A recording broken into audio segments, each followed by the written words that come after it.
நீ சொல்லி நானும் கூட திருப்பி ரிட்டர்ன் இருக்கேன். இதுக்கு போயிட்டேன், ட்ரெஸ் எடுக்க போயிட்டேன். அதான் சொல்ல போகிறேன். இருடா கை தாண்டா வருது.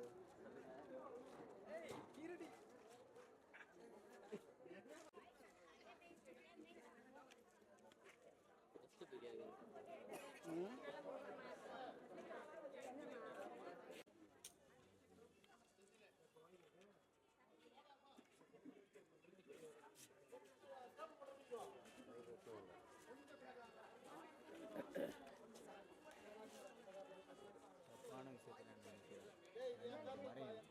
அங்கே தான் கரெக்டாக அவங்க நினைக்கிறேன்.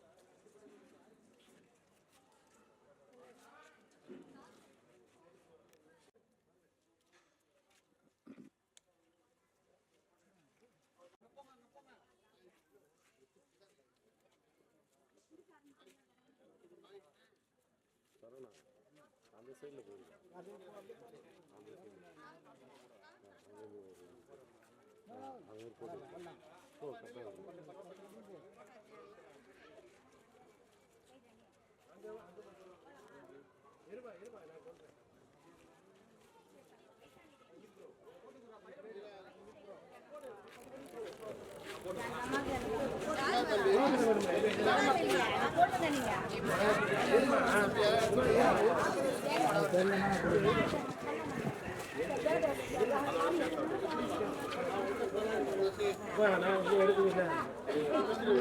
எடுத்தாங்களா நான் கட் பண்ணிருக்கேன்.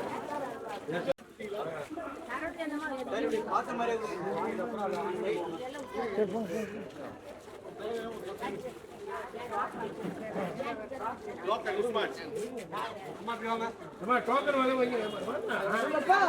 டோக்கன் இல்லாதவங்க நில்லுங்க கொடுப்போம்.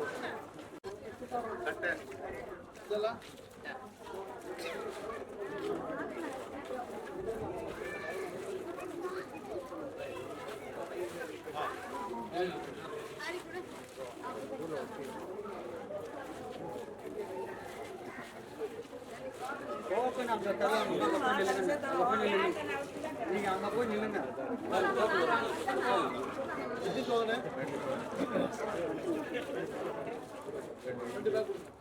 எல்லாம் அப்படி ஒரு ஆள் வாங்கக்கூடாது.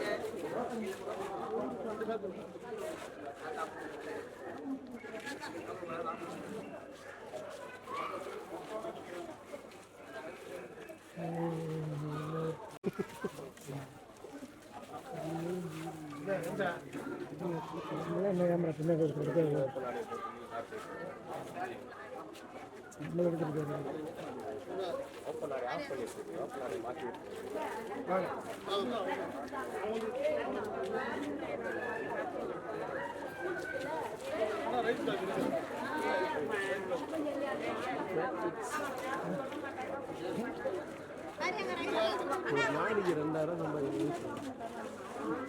நாளைக்கு 2000 சம்பாதிக்கணும். அப்புறம் காலையிலேருந்து டிவியில் போட்டுருக்கீங்களா? ஒரு போட்டாவே நீங்கள் போய் நீங்களே படம் இது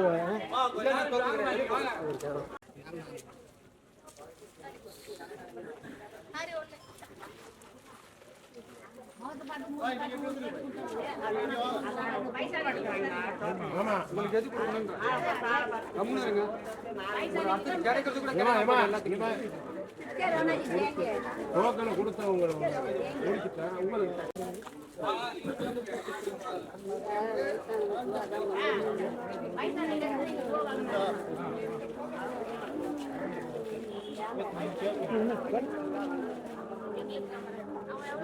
கேமரா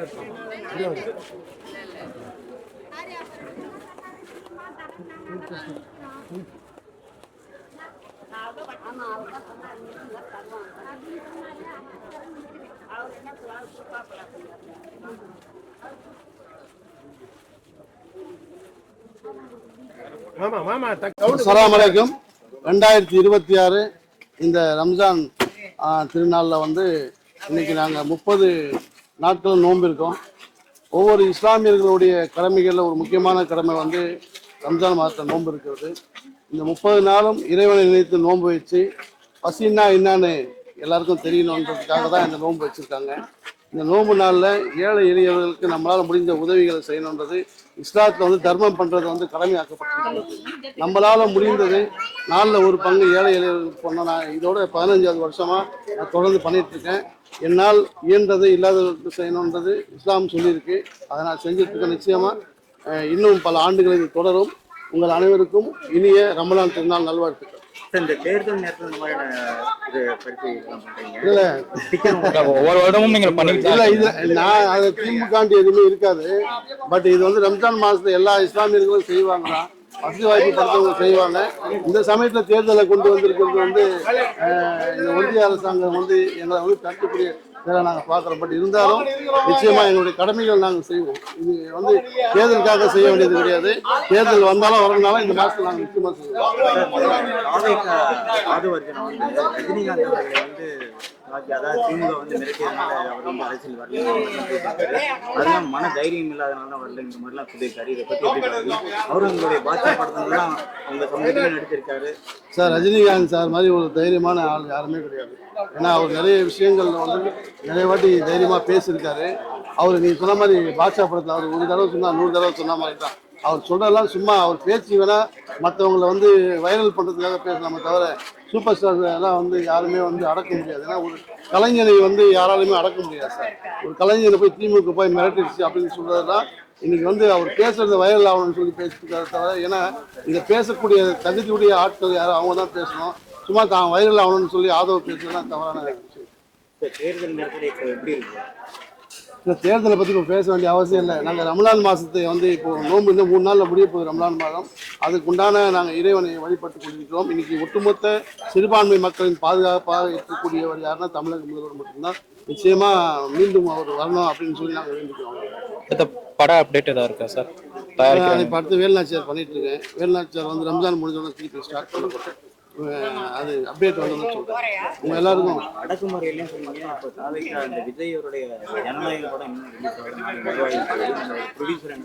இன்னும் சார் இது வந்து எல்லாம் சும்மா சார். ஃபர்ஸ்ட் ஆல்ரெடி சென்சாரில் வந்து அவங்களுக்கு ஏ சர்டிஃபிகேட் கொடுத்துட்டாங்க. பட் அந்த சர்டிஃபிகேட்டுக்கு என்னென்ன தேவையோ அதெல்லாம் கற்றுக் கொடுத்தாங்க. கற்றுக் கொடுத்து தான் ஆல்ரெடி சென்சார் ஆயிருக்கு. இவங்களா தான் சுப்ரீம் கோர்ட் போனாங்க. இது எல்லாமே ஒரு ட்ராமான்னு சொல்லி சினிமாவில் இருக்கவங்க எல்லாருக்கும் தெரியும் சார். சினிமாவில் இல்லாத மக்கள் தான் வந்து இது தப்பாக நினைச்சிட்டாங்க. தவிர சினிமாவில் இருக்கவங்களுக்கு இது எல்லாமே ட்ராமான்னு திராவிட தலைவர் மு.க. ஸ்டாலின் அவர்கள் வந்து ஷூட் போட்டுட்டு நடிக்கிறார் அந்த மாதிரி ஒவ்வொரு நாளும் அறிவிப்பு தெரிவிக்கிற மாதிரி சார். முதலமைச்சருக்கு இன்னைக்கு அவருடைய ஏஜ் என்ன பாருங்க. இன்னைக்கு எல்லா நிகழ்ச்சியும் ஓடிட்டு இருக்காரு. யாராலுமே அவரை ஃபாலோ பண்ண முடியாது. அவர் நடிக்கணும்னு அவசியம் இல்லை. ஒரு நிகழ்ச்சியில் முதலமைச்சர் போகிறது இன்னைக்கு கூட 4 ஃபங்க்ஷன் கலந்துட்டு இருக்காரு. சின்னவர் வந்து இன்னைக்கு இஃப்தாரில் கலந்துட்டு இருக்காரு. அது மாதிரி திமுக அரசாங்கம் வந்து இப்படி போகிறதுக்குள்ள எத்தனை சாதனைகள் பண்ணியிருக்காங்க அப்படின்னு சொல்லிட்டு ஒவ்வொரு பத்திரிகையிலும் வந்துட்டு இருக்கு. நிச்சயமா குறை சொல்லணும்னா யார் வேணா குறை சார். ஒரு 41 உயிர் போயிருக்கு. அதுக்காக சிபிஐ விசாரணைக்கு போயிட்டு வெளியே வந்துட்டு நீங்க ரோட் ஷோ பண்றது வந்து எந்த விதத்துல மக்கள் அந்த மனநிலையை ஏத்துக்கக்கூடிய? இல்ல ரோட் ஷோ பண்றதுக்கு அவர் சிபிஐ ஆபீஸ்ல இருந்து மேல ஏறி டாப்ல ஏறி வராருன்னா சிபிஐ ஆபீஸ்ல என்கொயரி போன வெளில வருவான். எப்படி வருவான்? சந்தோஷமா வருவான். அவர் டாப்ல ஏறி வரான்னா இருந்து அவருடைய நாடகம்லாம் தெரியும்.